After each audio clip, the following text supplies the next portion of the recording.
Greetings, sending you all some warm, positive vibrations. So this is Kwasa Peaceful Eating, aka Body-Culinary, and just taking a moment to just look over the work that we're doing in the garden to see what we need to start over, and so on. And so I find the garden is such a multi-purpose spot. Best classroom, nature's church, not trying to scam you. Definitely it's a meditation center. It's a place where you can get quiet. If your mind is on fire and there's a lot of stress, it's definitely a place where you watch your mind. You can observe your mind just start to cool out.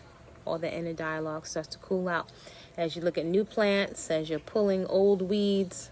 Such a great metaphor for life. So as I'm in the garden today, I'm looking at this frangipani, which is a piece of root that I dragged off the ground and somebody tossed away, and it's growing into the most beautiful tree that gives the most beautiful pink flowers. And looking at some of the mango leaves that I have trimmed off the tree, which is interesting. These mango leaves can be used, mango, soursop, guava leaves. Interesting, all of these leaves have medicinal properties. But in any event, usually up early in the morning, in the early part of the day, and also in the garden, I reason a lot. I listen to my thoughts. And something I've been reasoning with and marinating over recently is trauma and triggeration. So at least it's a term I'm calling triggeration. I'm naming triggeration. And from the time I was a child, I have been fascinated. I've shared before on my YouTube channel. I'm always fascinated by what drives human behavior. What drives us to do the things that we do, in particular, putting ourselves in harm's way and sabotaging ourselves, putting ourselves in harm's way, our body temple, our organs, putting ourselves in harm's way, allowing ourselves to be exposed to things that we know intentionally will yield some negative results, physical, emotional. It's very interesting us as a species. And so I'm also fascinated by and intrigued by what drives us to excellence in terms of human performance. So these things I've watched, I'm an observer of patterns. Maybe part of that is because as a woman, our bodies are locked into cycles, the moon, our menstrual cycle, being the ability to have children, whether you have children or not. But there's cycles all around us. Another reason why I love the garden, because it takes a while for for the broccoli and the vegetables to come to a full fruition. There's a whole process for the little Swiss chard to be soaked and sprouted and germinated, the seed to be transferred to another area to grow into vegetables to feed us, give us nutrients. It's a whole process. So being engaged with that process, I found that it really stimulates critical thinking. It gets us to turn our brain back on, right? Whereas sometimes it can seem almost not to insult human beings or animals, that it would appear sometimes that we can almost be like dumbed down animals, right? And what I mean by that, not meaning to be insulting, is that we are so reactive at a base level that we're not very strategic, right? We're not very strategic when it comes to solving crises or problems that come up in everyday life. So anyway, I've been marinating a lot on triggeration and trauma. And I'm also, over the years, I have watched numerous documentaries on junkies. And I was just reasoning with two people, my sister and someone close to me. And I was wondering, sometimes I wonder, right? I don't know if any of you folks have ever watched junkies, right? And we got socially acceptable junkies, and then the ones we turn our nose up as, as so-called civilized humans. And I remember watching this one mom, this chocolate mom, and her daughter came to look for her. She was just really down and out. The drugs or the substances that she was taking had really ravished her beauty, her physical beauty. and she was chemically dependent, obviously.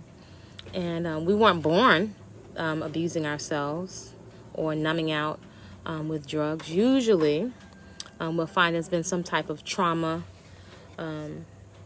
physical abuse, and or neglect, right, that we're trying to figure out. And at some point, somebody introduces us to something to make us, quote unquote, feel better.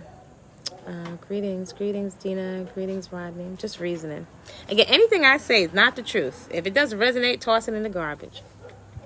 So in any event, I'm watching this mom, and she's saying, "I know I gotta clean up. I know, I know I gotta let it go."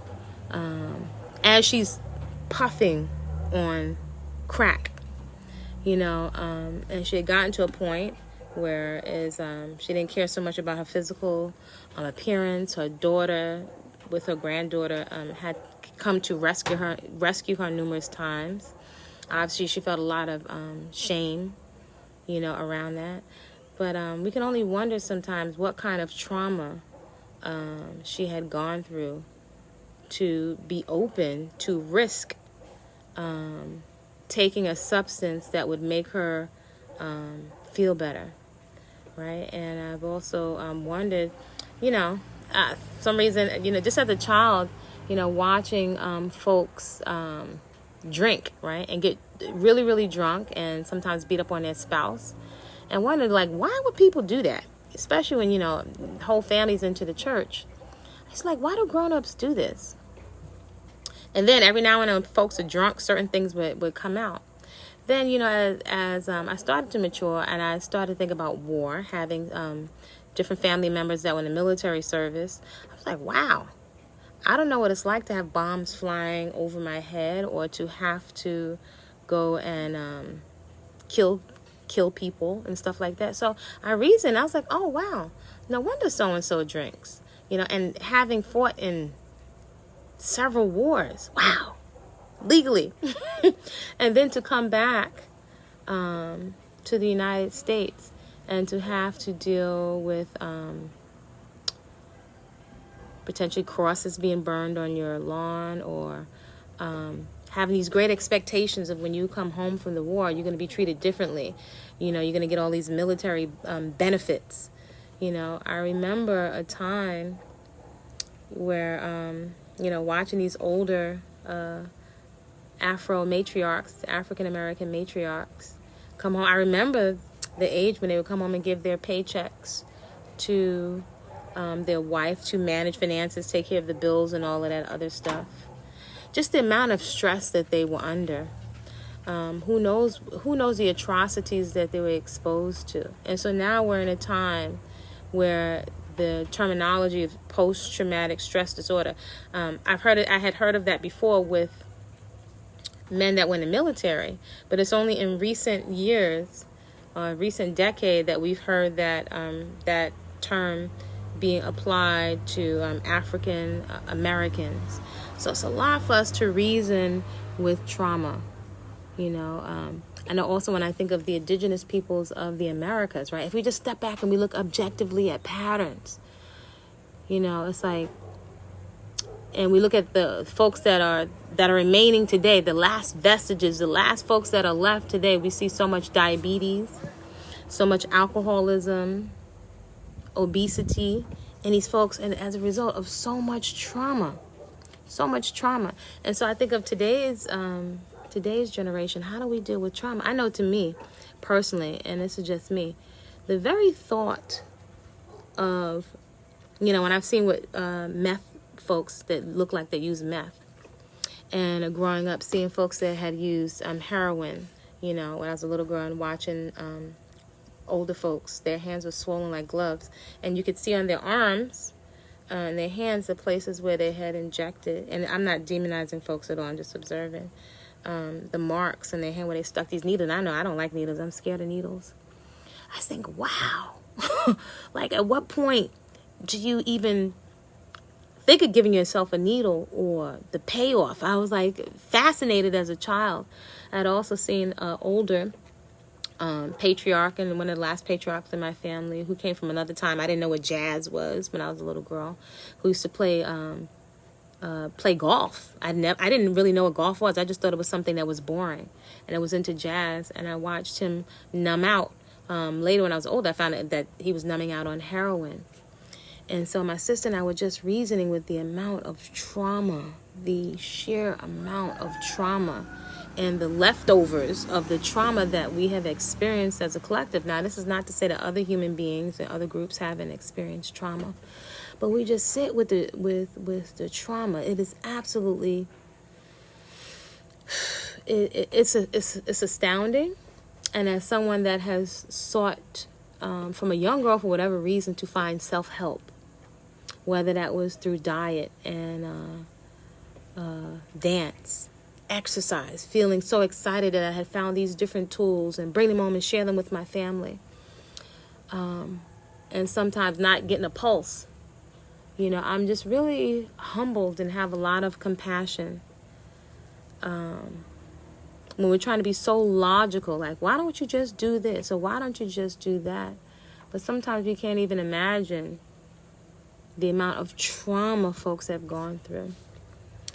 But one thing for me, that I'm very clear on is that you couldn't pay me to touch, and I'm not trying to knock nobody's party. I do not tell grown folks to do. But in terms of how it occurs to me, you could not pay me to drink alcohol. The smell of it, right, in terms of triggers, turns me off, right, because of the associations in my brain with it. You couldn't pay me to smoke weed, right? For me, in terms, and I'm not demonizing, what it represents for me is being out of control, and the idea of being addicted to something and being out of control, not having full use of my cognitive abilities, puts me, makes me vulnerable. Now, I do get that some people, that many people use it to relax, to take the edge off. So I'm not here to make anyone wrong or right, but I'm just saying, in terms of how it occurs to me, I even had a business coach once that said to me, you have convinced yourself that, we're talking about McDonald's, that McDonald's is, what did he say? I think he said that it's poison or something. I was thinking, like, wow, I've convinced myself. And so when I go back in my mental Rolodex, I watched one of my grandmothers, her body ravaged by obesity, which I did not know the word when I was a little girl, and watch her feet basically bursting open from swelling, from edema, diabetes, heart disease, or all these morbidity, just miserable and trapped in her own body temple. So when I look at the suffering, when I look at the sheer suffering, when I look at these particular substances, any kind of narcotics, drugs, alcohol, even junk food at this point. And I would say I was a pretty, maybe greedy. I'd say the first word that comes to mind, greedy individual. I really liked junk food. I was a junk food junkie.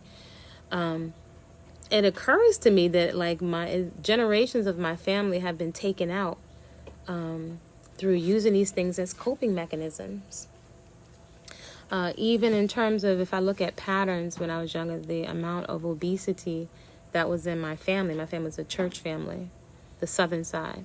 And I remember going to church. Again, I did not know the word obesity, but everybody was so huge. Just so huge. So huge. I was like, wow. But everybody was praying. So I was like, it didn't make sense. And I said, how was...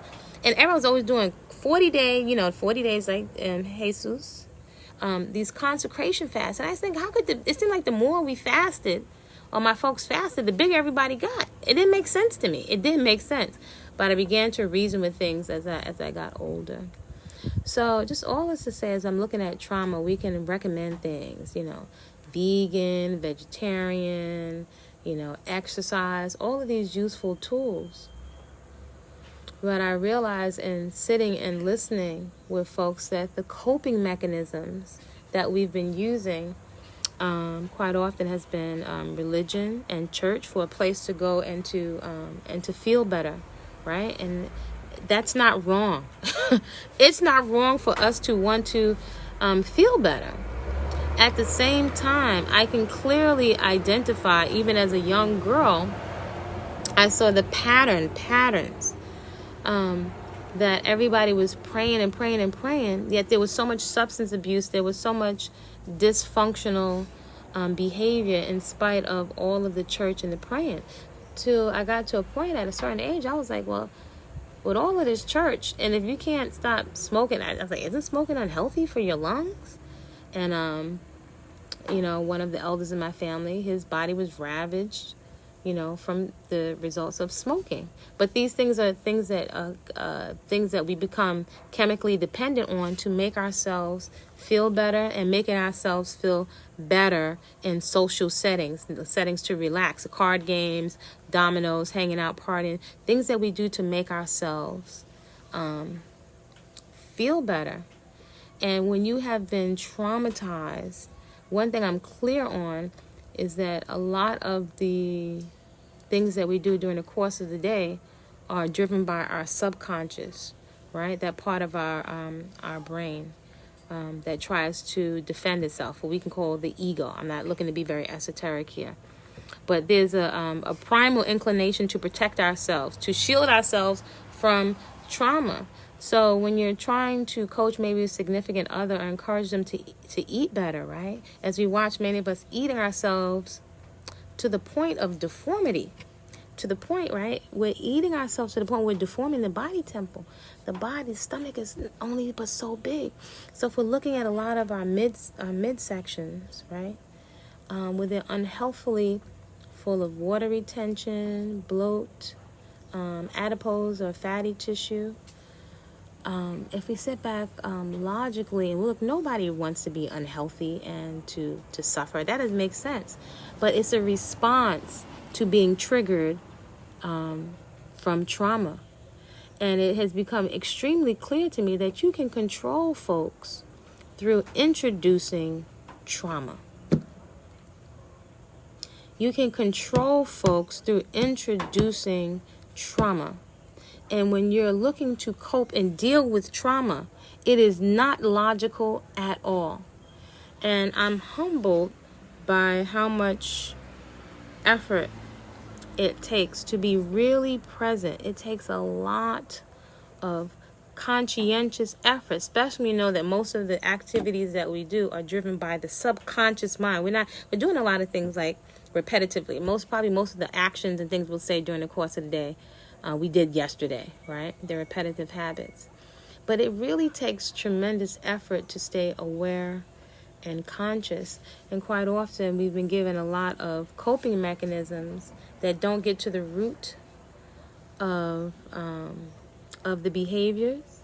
And I can listen and hear the patterns. For example, I was allowing one of my, I was holding space and being quiet and listening as an elder was praying the other day, and I sat with them for prayer, comforting for them, but also comforting for me to just hear this elder share their essence and their intention. So not going into the religion, although I may not be a religious person, I'm allowing space and really valuing their intention, right, more than who they're praying to. And as I sat and listened to them pray, I heard their intention, their essence, their goodwill, and their intentions for folks. But I also heard a lot that was scripted. And I also realized, wow, we've been playing certain scripts that we've been handed as children.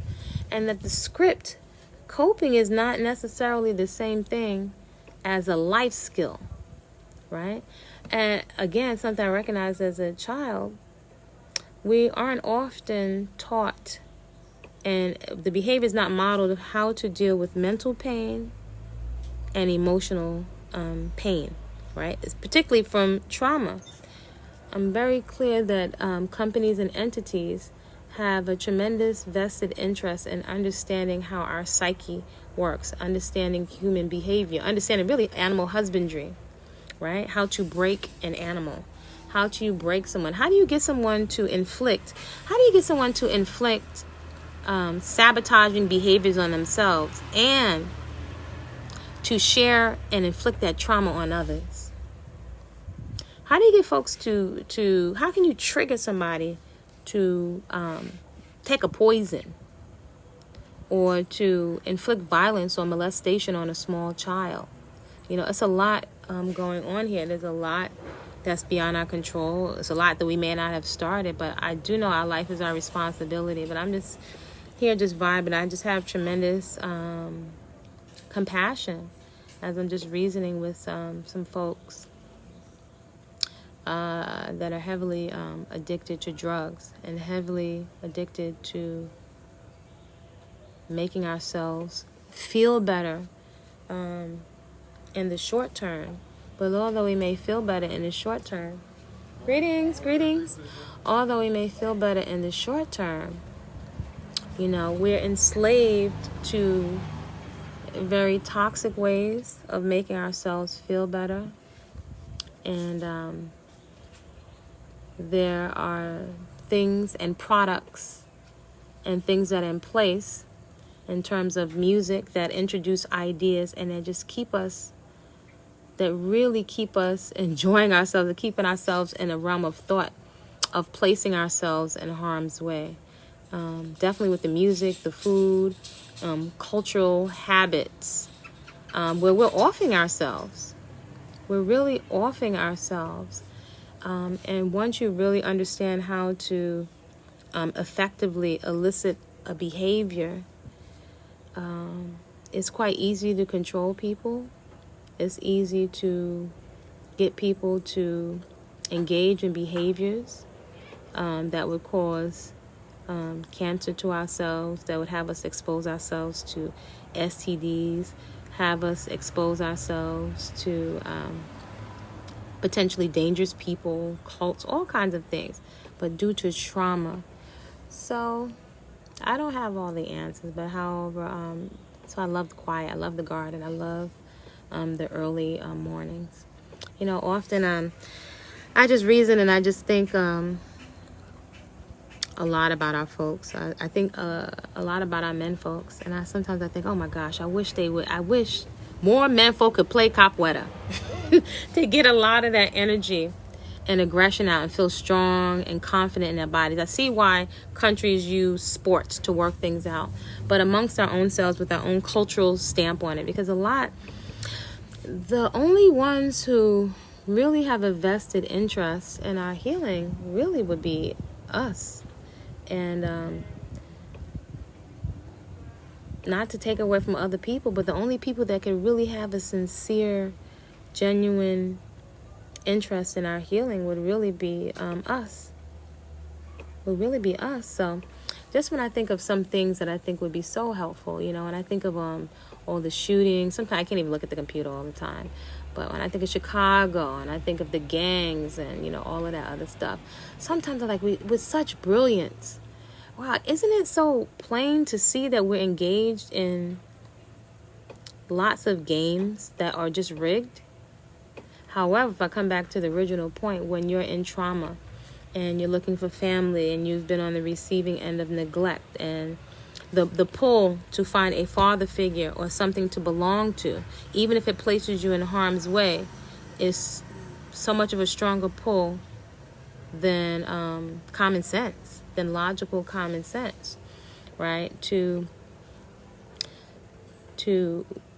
give drugs to the very women that help to source you and nurture you when you're sick. It makes absolutely no sense. It's just some things that if we just really just step back are so plain to see. However, right, obviously due to patterns, the trauma has the greatest pull. The trauma is having the greatest pull. The trauma keeps us reactionary. The trauma renders us unable to really hear. The trauma renders us unable, or in a position where we're likely unable to hold ourselves to be still through emotional pain that it won't take us out.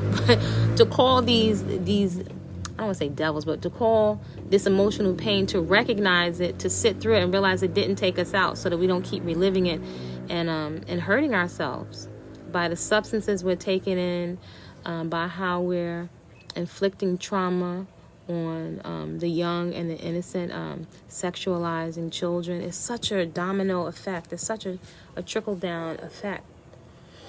So hopefully this conversation is, or this communication is valuable to someone. But it's just so, I just have tremendous compassion. I just keep coming to that tremendous compassion and understanding, but that does not remove what needs to be done. Us being traumatized and victimized does not remove the fact that the only ones that can have 1,000% vested interest in your healing is only you. It's only you. I don't know. I don't vibe that. I don't vibe that is religion at this point. You know, although I'm not knocking whatever tools people find, but I'm not vibing. It's bigger than religion. It's bigger than the label of vegan. You know, there's so many distractions, but there's a lot that we can see and vibe and reason with clearly if perhaps we get quiet. It's also hard to be quiet when we got so much toxic stuff in the body, making the body agitated, right? Carrying around extra weight, having lots of pain in our joints.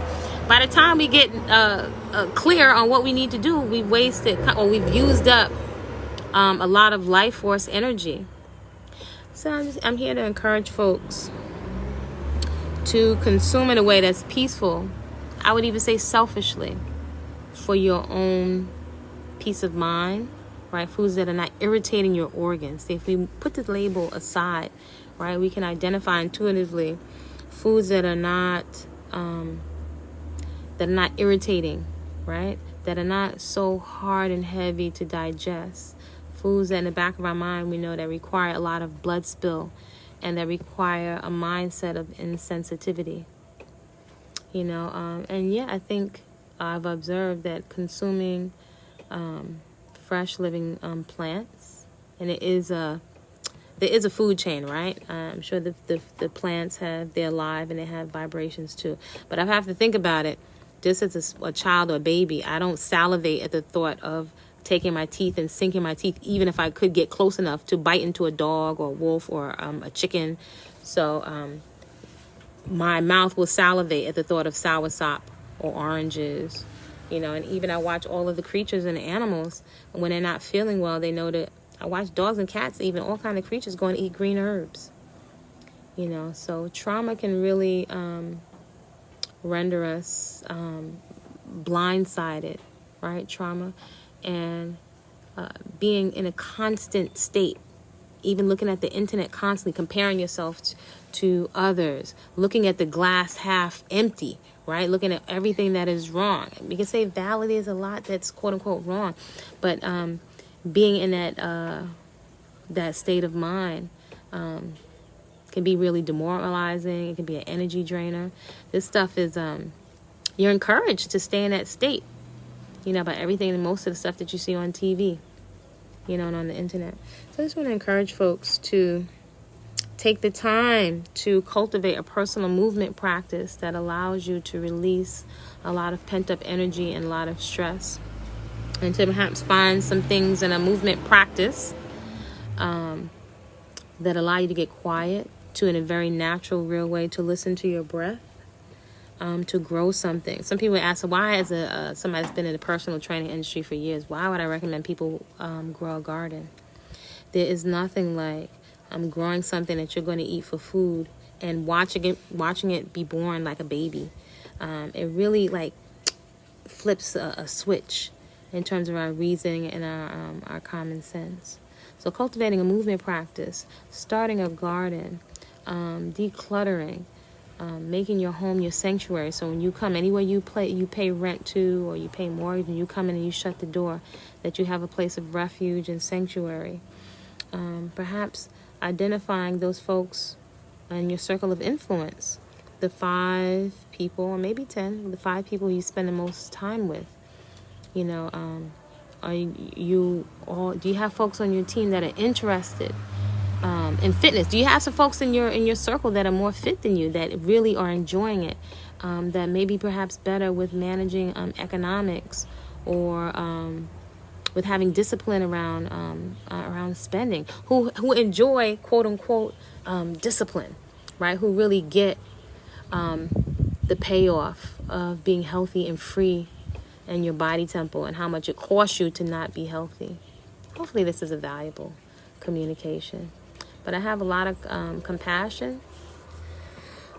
A lot of compassion. Shout out to any folks out there who may be on drugs, and may be addicted. Oh, I mean, that's so raw. Sometimes if I just say what comes out of my mouth, that's just compassion to anyone out there that may be addicted and chemically dependent on drugs, and addicted to making ourselves feel better in ways that actually weaken us. And maybe we're not thinking deeply how these things weaken us, but sending you some encouragement.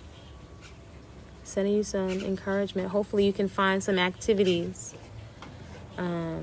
that channel your energy, right? Sometimes you're waiting for motivation. I've found, though, that motivation can come, or that I get a strong dose of motivation and esteem and sense of accomplishment after I do the thing, right?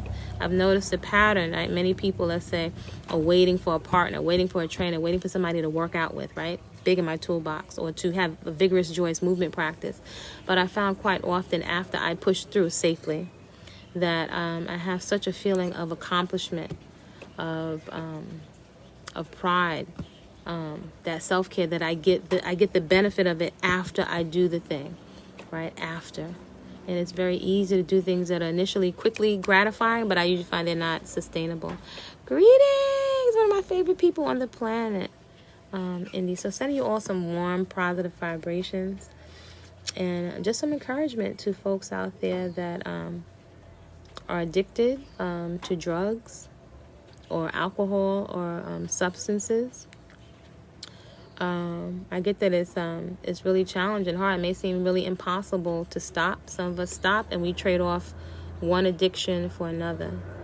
So hopefully you can find a movement practice that you're drawn to, where you can sweat vigorously like an animal, like an athlete, so you can release a lot of stress. Find something that you can do on your own that doesn't necessarily require people. It's great if you can find people to play with or to work out vigorously with. But if you can't, I know one of the things that initially drew me towards movement was finding something I could do on my own when other people were not available or did not want to go with me to the park or other things. So hopefully you want to be able to play in your body when you're of a more mature age. Not just for your children or grandchildren, but you want to be able to play and be free and be pain-free. So just sending you some encouragement. If you're addicted to alcohol, if you're addicted to junk food. I was addicted to junk food. And even my skin would clear up. And a lot of it was health junk, by the way. Or vegan Oreos. And vegan, every junk food I used to eat, I used to trade it off for the health junk. But I can realize and I can articulate now, a lot of times I was just triggered in my head. I'm thinking of things, worrying about things, and then or looking at the screen, and we have a tendency to eat very mindlessly. So I'm very impassioned around looking at a relationship to food, not just the greetings, Masaka, not just to the physical food that we're eating, but I'm very clear there are lots of things that we're consuming as food, again, to make us feel better.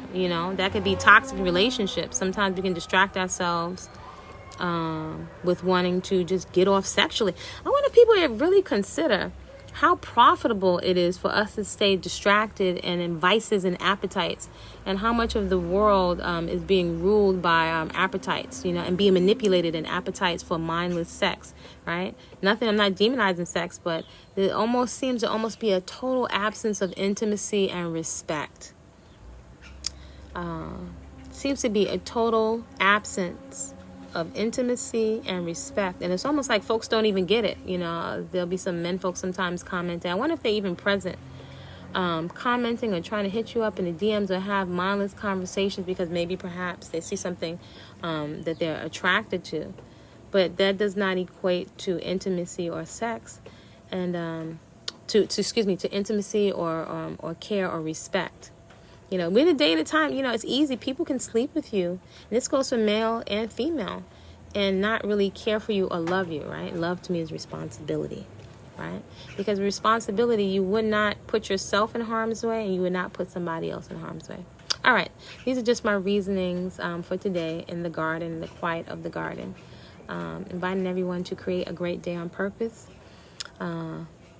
Hopefully you're encouraged to feed yourself the most beautiful, colorful, living water-filled foods that are available to you, that don't leave waste on your waist and allow you able to still feel and emote, right, without leaving all these mind states and this heavy food deposited on your body temple, right? Y'all create a great day on purpose. The Soulful Joy Black Fit Challenge is still on, so you're welcome to join. That's a 5 a.m. workout. I've had several women that have been working out in the mornings for several months now. And it is challenging. And we're doing it in a tiny space, but I love to come together around, I love to come together around an activity that yields some tangible results. That would be my marching. That would be my marching. And it's a wonderful energy to share with others, to be in a space of folks that prioritize self-care, right? That has long-reaching benefits in terms of mental health, your physical health, and improving your immune system. All right, y'all. I'm out of here. Create a great day.